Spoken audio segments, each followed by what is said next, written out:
Matamduda salangan bagi call lai. Call adu lakwaga salangan ba. Angelica ga awai kum tawnari. Hello? Hello ngan ba? Kaida lege? Jubilee Hall mamangda leye. Dwellers Tea Lampen Supermarket phawbadang laudana binoiga. Kari lege aisha? Sum lao lahningduna tawbane. Aisu noigi compound da toina sum mina lai haina kini. Aduna ikaiba ma yaure. Ado ai pung hongi class amadi leiri. Hojik pung 12:45 chata ngai di. Kui roi nangsu lakta lao. Hoi hoi lage lage. Asi harga call adu thame. Ani do park tagi thoragle. Aduga inang nakba supermarket tana auto ma rims ke tagi farga. Dollars tana lai. Dollars tida Angelica amadi Alice phamduna lerme. Ani du su changle. Alice noina wamang yale. Ngasi se aigi call letter ma lakba thabaki. Adugi nungaiba phungtok poina treat tawge tawba salai nganba. Congratulations Binoy Shware. Congratulations Alice. Angelica na mi masadi Manipur Tourism Department da thabak phangkhrabani. Contract oijarasu changbu changkhradi regular tanaba ngangnarasu yaidana salai nganbana mu yam phaba thabakni. Tourism di fastest growing industry amani akhoi iramdam da chanaba. Alice na khangdre aidi thabak khalakpase yam thajadaba ma phawe. Asumna wari sana sanana chanaba order tawi. Chanabadu order hek tawbaga excuse me haramnaga Angelica do mayam punna phaminaramadi washroom lebadomda mak changki. Washroom duda hek changbaga magi bag tagi lili bottle macha ma lakthore. Bottle du lakthorakpada masado humang anapi kangi Angelica. Makuto thak thak ni. Aduga bottle duda mamitu munne yeng. Aibu tawradrane sigum thabakse. Imana pokungai di asigum thabaksu amukta tawjadre. Bottle manungda yauriba isingsina salanganbagi thangnaba chanabado drop ani hum hapjillabadi mana aibu nungsigani haiba natra aibu tawrasirane masi tawrga ai amuk pa puroidra tawdragadi mabu aigi oiba phangdabaswe aduna tawbuna chummane na khale. Everything is fair in love and war. Chumna lambi chapda aigi panthung yauridaba oirabadi lambi se kharasu koine chatpa mathau tai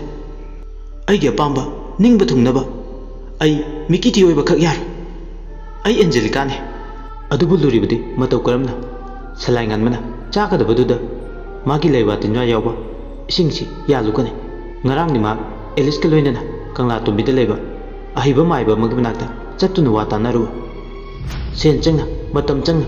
chatluba matu bottle se purakhibane likli bottle machada yauru isingsina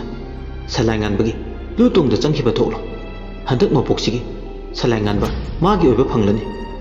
adubu ma wakhal nungairasu amaromdadi kiba ma phawe kamdong isingsi yansinduna khallubada kayam kuina ma washroom sida amuksu laigani magi mathausi kuina thindaduna laibaba nate thaknaba ising bottle da yansillaga orasu pithakchir khalle mahak ngayakti charangne charangnaba marak aduda mak masado control tong na bhone masana masad section na bhone je mak bottle do mu bag ta hanagi mapam da hapchilaga mapal da thole makhoi na phamliba table du da chana ba mayam du thendu na thame mak masadu changchilaga chaba yaushile nok nok tuna wari sadun charing charak adu da Angelica do suktok pai thode mamai do Alice na kaidorage Angelica puk sawale morok thingnaru re Angelica ki mong duda ani du sunungaitre puk sagot pagi mongni manu lebado puk sagot pagi sutok pai thok paduda Alice na nangdi morok saba yadaba yam saba saba yadaba ma leidai khange nangi do chocolate chardi phadai chocolate chardi phai Angelica ki mong da nungaitre Binoy amadi salai nganbasu salai nganba chocolate chardi phai haiba natro adudi chocolate lebiura hoi lebiyo asi hainaradana Angelica gi dama chocolate leba salai nganba madi Binoy mapal da thokre ani do kok sanari makoi ni na hek mapal thokhibaga Alice na hey acting phawdi mai ni be bana Oscar award ka do soiduna phangani Angelica na Oscar ga lairi अनि दो लापना हान बतारे अमता हफ्सिल होगे लेवा तिनवा यौवा इसिंग से एलिसना हे याम हैना तो को अमुक मी उनी एंजेलिका ना उदना बनंग खर खंजिलो एलिसना तौदुई थबक सिगा आई मिहुल सुद्रेदा ngami sathina ngami tawbo ngambi habido si oiramgani mimang pumang nairektraba afa phata khanthaba ngamlaktrese kari maramgino khudingmakse nungsi baibasina tawhallibra afawbi tawngambi amagi sajatne chatlebe Angelica yam haisingna naget akoiba madi mitaw miram yengduna salangamna thakliba changangdugi manungda laiwa yawesingdo drop to hapsil madu hapsin baga ikan kanadana salangan baga binoigasu makuta chocolate parga changle itak thakale Angelica masadu humang anu pikangi mana tawbu thabakto haujikido urumgudra khalubada masado humang anu pikangi mana humang kangbu urga chanana morok sabe hemanbana puk sabat pe hemanbade tawrini khalame salangan ba makuta parba chocolate to sine Angelica se chocolate cha chocolate cover du sekara Angelica to charame yam pamna sabdi nate athum se ka di pam dabri adubu haiduk lurabanina tangai padan mak sare humang di aduma kang mangda tokhibudo uramadra khalubada awaba habidu soy adubu karimta khangsinna daba karimta tawdaba sadun ma chocolate to chana chana salangan mana chaga daba plate to da mami to munne yengduna le salangan ba madi binoisu makhoi na charamba plate to chaningdra khudak ududa kol ama laksinbadagi changang ason besing laiwa yawbudo khajikta pau mak hyaton tangkhidre somda aruba magi emergency case ama lai makhoi gi mamanaba polson do leng bithin bitawra hairakpade salangan ba madi binoisu dwellers tagi amu ani duda chatlaga hairamlaga yam yang hostel da lai somda de ani duma proprok sakje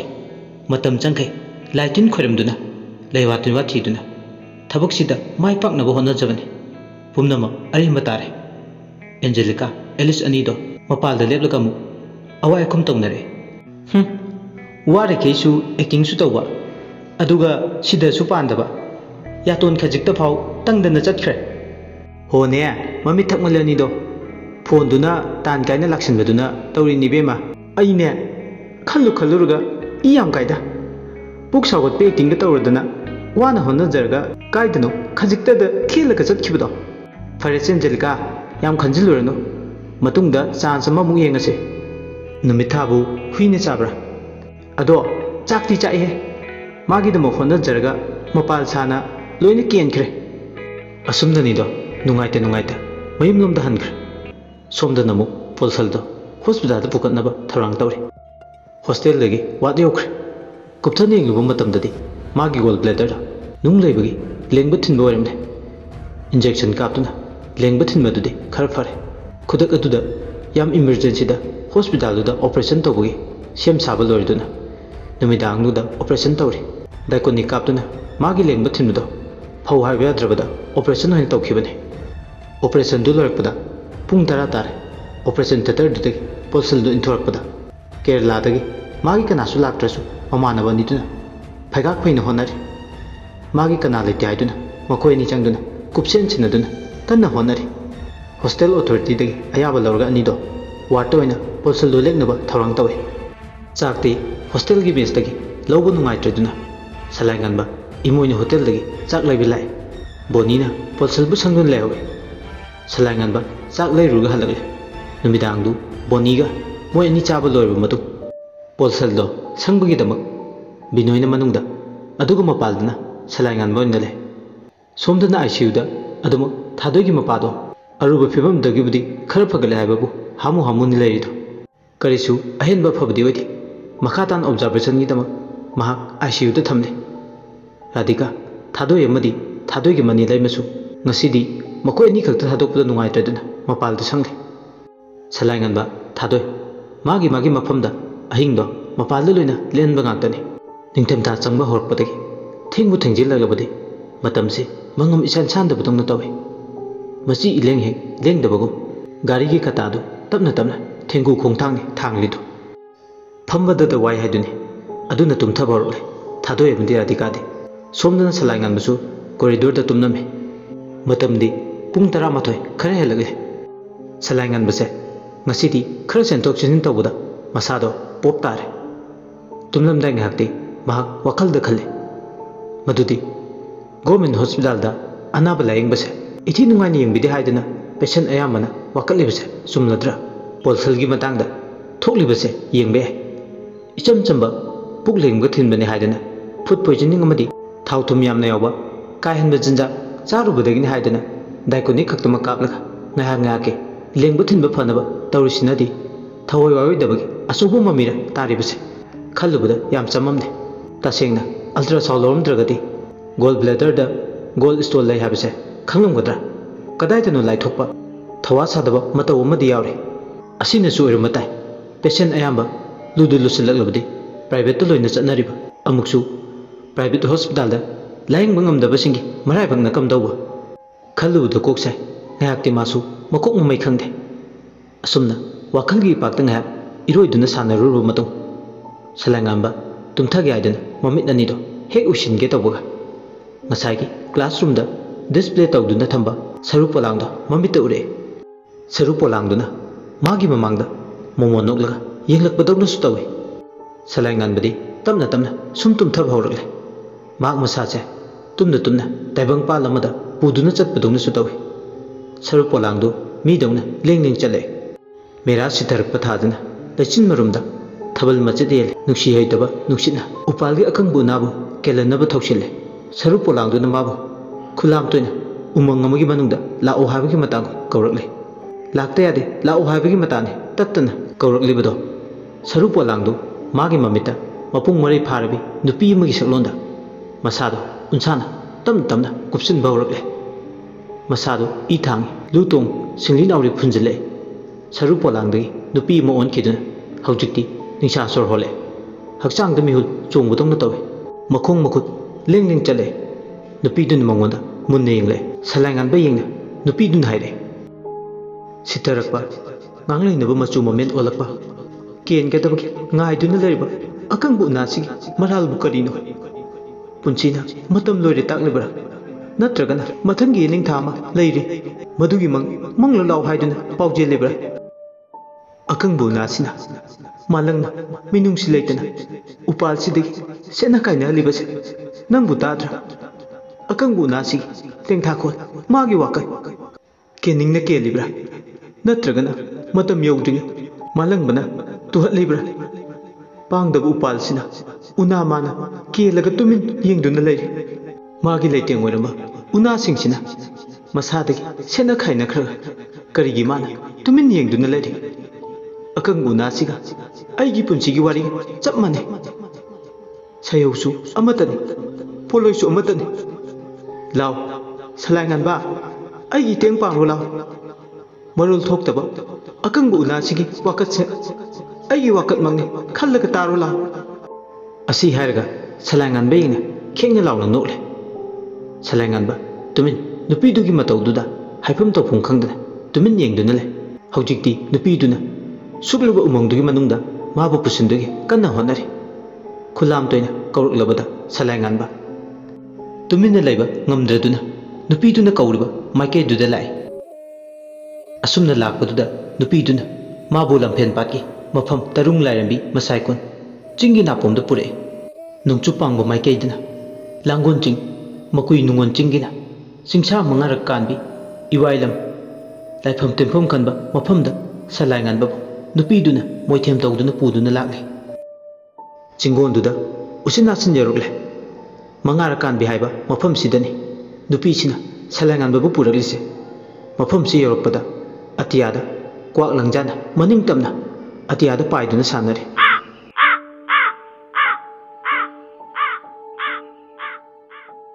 makhadana fijet leiting ningthijana setlaba charei phina khawana sana lupana leiting oiba nupa nupi kayana wagi sakai mathak tumduna akoibagi lemaiduda taduna le asiba hakchang ngaktane mana uriba singdo aduna matau karamna machi lengune asiba hakchang kayado yengbada loina phaje siriba singdo pakhang lechabi ngakta oina tawe saksu su loina phaje ꯑꯣꯟꯊꯣꯛꯅꯁꯨ ꯄꯥꯝꯃꯨꯈ꯭ꯔꯦ ꯑꯁꯤꯕꯁꯤꯡꯁꯤꯒꯤ ꯃꯃꯥ ꯃꯄꯥ ꯑꯣꯏꯕꯁꯤꯡꯗꯣ ꯀꯔꯤ ꯑꯣꯏꯔꯝꯒꯅꯤ ꯑꯀꯣꯏꯕꯗꯨꯗ ꯁꯂꯥꯏ ꯉꯥꯟꯕ ꯀꯣꯌꯦꯡ ꯌꯦꯡꯉꯤ